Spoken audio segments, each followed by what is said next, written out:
Ikhlas dan percaya kalau semua atas izin Allah. Jangankan masalah kehidupanku, daun jatuh aja udah pasti atas izin Allah. Aku sholat dan pelan-pelan berasa lebih tenang. Masya Allah, Masya Allah, Masya Allah. Ini tuh bener banget. Ini pernyataan yang relate dengan apa yang Mimi rasain ya. Ini Mimi setuju banget, setuju banget.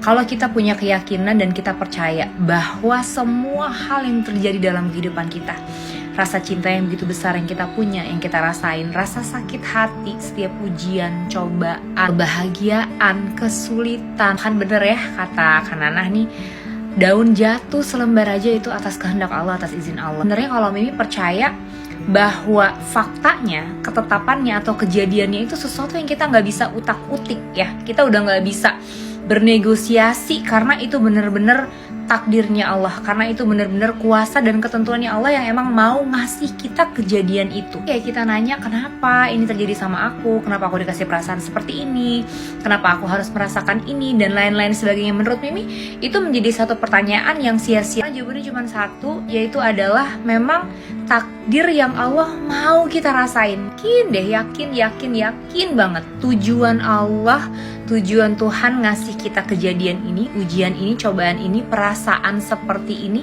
itu pasti untuk kebaikan kita. Kalaupun tidak berasa sekarang, hikmahnya belum bisa kita petik sekarang, kita pasti akan bisa ngerasain di masa depan nanti. Entah kapan itu, semua yang terjadi sama kita hari ini itu pasti tujuannya adalah untuk membawa kita pada kebaikan buat kehidupan kita di kemudian hari. Jadi benar ikhlas dan percaya aja sama semua ketetapan-ketetapan Allah.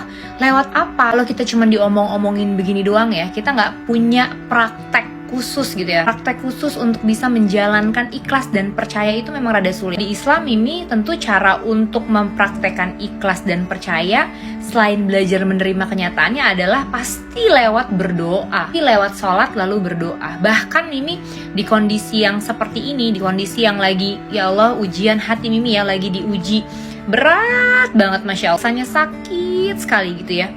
Mimi berkuat cuman lewat sholat dan berdoa, yang dimana Mimi di momen-momen kayak gini akhirnya nggak 5 waktu lagi, tapi Mimi banyak melakukan sholat-sholat sunnah lain supaya Mimi punya kesempatan untuk berdoa lebih sering. Nah, saat Mimi berdoa itulah Mimi bener-bener istilahnya quote unquote yang mendesak Allah, minta sama Allah apapun, minta sama Allah apapun yang membuat Mimi merasa lebih baik. Kalau saran Mimi, sebaik-baiknya doa sebenarnya, kalau Mimi yang Mimi selalu panjatkan dalam doa adalah sebaik-baiknya isi doa itu Mimi hanya berdoa, minta sama Allah, ya Allah, jadikanlah semua sesuai dengan kehendak-Mu. Jadi kadang kita kalau lagi di dalam posisi yang lagi galau, lagi bersedih, lagi sakit hati, bahkan lagi bahagia, saat kita mengambil keputusan, saat kita melakukan sesuatu, saat kita berpikir, saat kita merasakan, takutnya itu semua sifatnya emosional. Jadi bukan bener-bener yang seharusnya kita pikirkan atau kita ambil keputusan. Makanya Mimi di dalam doa Mimi dengan perasaan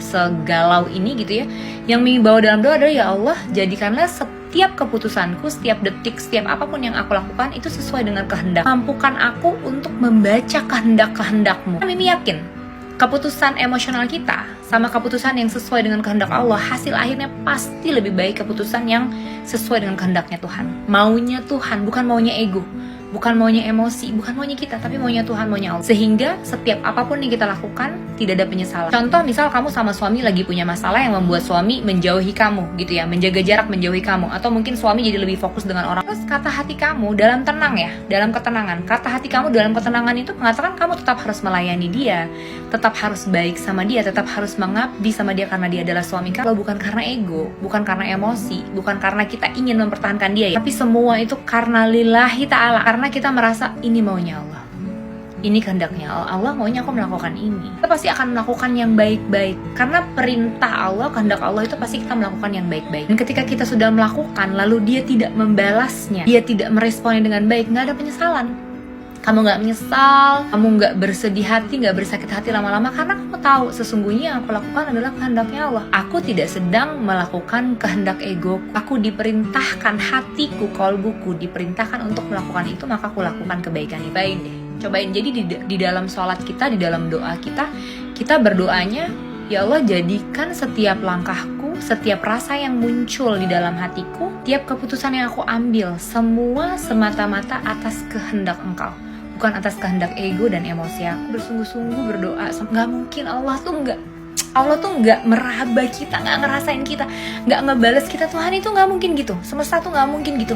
Kita nih hidup dipelihara kan sama semesta, sama Tuhan semesta alam, sama Allah yang maha besar. Kita kan ada yang memelihara loh, kita nih hidup nggak sendiri. Jadi pasti lewat rasa, lewat sikap yang lebih baik, lewat ketenangan, di situ Tuhan akan campur tangan. Di situ Tuhan akan campur tangan atas setiap hal yang kita lakuin. Hingga kalau yang kita lakukan sudah benar-benar kehendaknya Tuhan, kehendaknya Allah, insya Allah apapun menurut Mimi ya, apapun hasil akhirnya dari kebaikan-kebaikan yang kita coba lakukan, insya Allah kamu gak akan nyesel.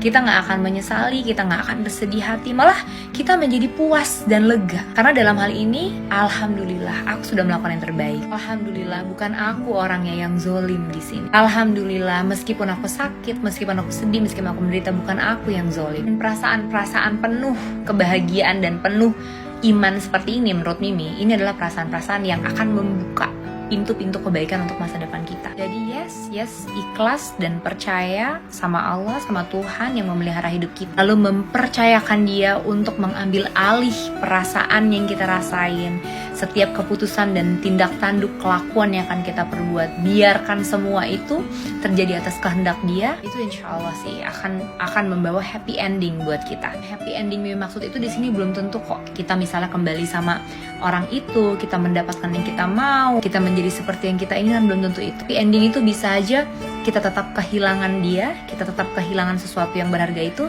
tapi rasanya lega dan tetap bahagia. Itu sih kalau yang dari Mimi alamin. Mimi nggak tahu kalau teman-teman yang lain mungkin lagi ada di sebuah ujian yang berat, terus seperti apa sih teman-teman mengolah hati, mengolah perasaan supaya ujian yang berat ini tidak menumbangkan kita ya. Apalagi dalam hal ini kita adalah seorang ibu, kita punya tanggung jawab kepada anak-anak juga, kita juga punya tanggung jawab kepada pekerjaan, tapi hati kita lagi hancur berantakan, ujiannya begitu berat. Kalau teman-teman, ibu-ibu yang lain seperti apa sih sebenarnya cara mengolah perasaannya supaya bisa tetap berfungsi maksimal? Upaya-upaya teman-teman untuk apa ya, ngedapetin rasa damai, terus di kolom komen ya.